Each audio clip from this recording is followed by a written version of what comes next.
వాస్తవానికి ఈ మాటను మోసే ఎందుకు చెబుతున్నాడంటే, దేవుడు తన ప్రజలను విడనాడనని, అంటే దేవుడు తన ప్రజలను మోసేతో చెబుతున్నట్లుగా, దేవుడు తన ప్రజలను ఏమాత్రం కూడా విడనాడనని, వారితో ఉంటానని మోసేకు దేవుడు వాగ్దానం చేస్తూ ఈ మాట సెలవిచ్చాడు.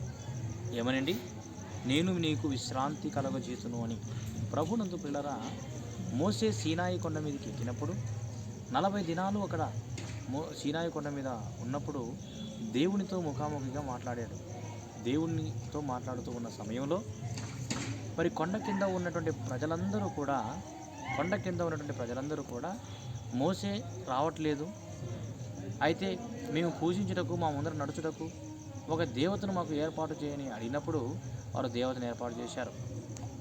అహరోను మరి మీ కుమారుల, మీ భార్యల, మీ కుమార్తెల యొక్క చెవికున్నటువంటి పోగులన్నింటినీ కూడా తీసివేసినట్లయితే మరి దూడను తయారు చేస్తానని చెప్పేసి అన్నప్పుడు ఒక దూడను తయారు చేయడం జరిగింది.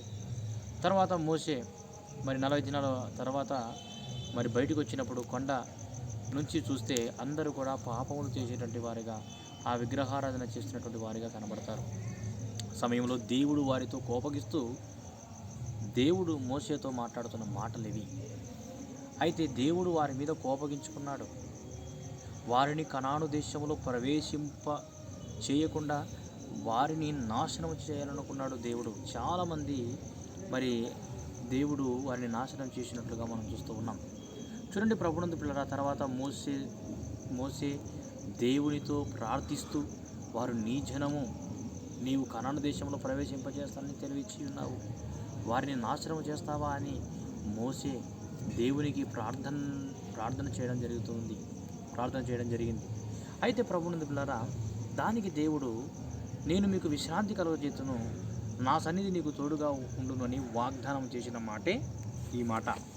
అయితే దేవుడు అనుగ్రహించేటువంటి విశ్రాంతి అనగా, విశ్రాంతి అంటే ఏ విశ్రాంతి? మనం మరణించిన తర్వాత మనకు విశ్రాంతి కలుగుతుంది, అంటే పరలోకము.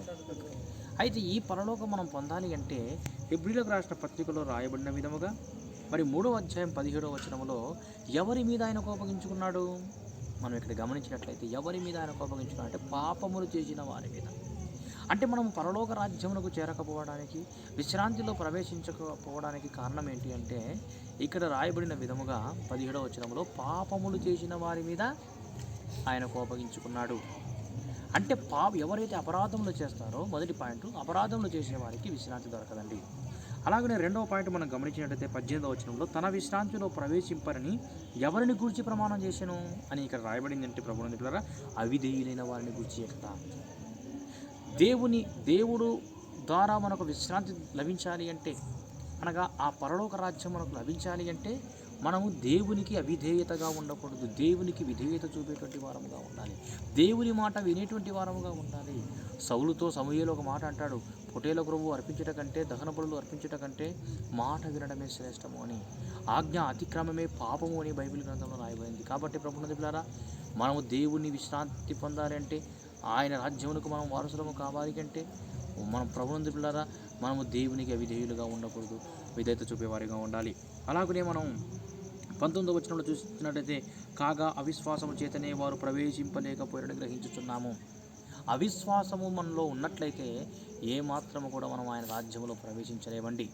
మనలో ఉన్నటువంటి అవిశ్వాసమును తీసివేసి మనం విశ్వాసము కలిగి జీవించాలి. విశ్వాసము అనగా బైబిల్ గ్రంథంలో హెబ్రీయులకు రాసిన పత్రికలో రాయబడింది, విశ్వాసము అనగా మరి నిరీక్షించబడే వాటి యొక్క అదృశ్యమైనవి ఉన్నవి అనుటకు రుజువైనది, నిరీక్షించబడి వాటి యొక్క నిజ స్వరూపమై ఉన్నది.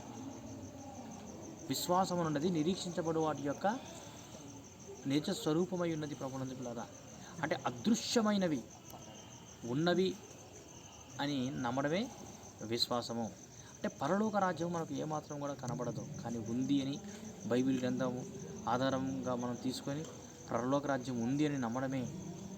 కాబట్టి ప్రభువునందు పిల్లరా, ఈ 3 వచనాల్లో మనం గమనించినట్టయితే దేవుని యొక్క విశ్రాంతి, దేవుని రాజ్యంలోకి మనం ప్రవేశించాలి అంటే మనలో ఉన్న అపరాధములు తీసివేసుకోవాలి, పాపములు తీసివేసుకోవాలి.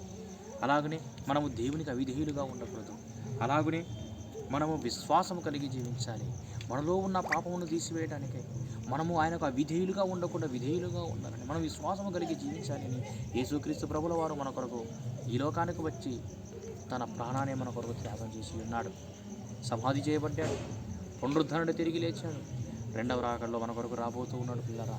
కాబట్టి ఈ సమయంలో ఈ వాక్యాన్ని విన్న నీవు ఇంకా నీవు ఆయన మరి మాటను వినకపోతే, ఇంకా నీవు పాపములు చేసేటువంటి వారమైతే, అవిధేయుడమైనట్లయితే, అలాగునే మరి విశ్వాసం అనేది నీలో లేకపోతే ఇప్పుడే నీ విశ్వాసం కలిగి జీవించాలి, ఆయనకు విధేయుడు కావాలి అని, అలాగనే నీవు ఆయన మాటను వినాలి అని, అలాగనే నువ్వు నీలో ఉన్న పాపం తీసివేసుకోవాలని మనవి చేస్తూ దేవుణ్ణి ఈ మాటలు దీవించును గాక. ఆమేన్.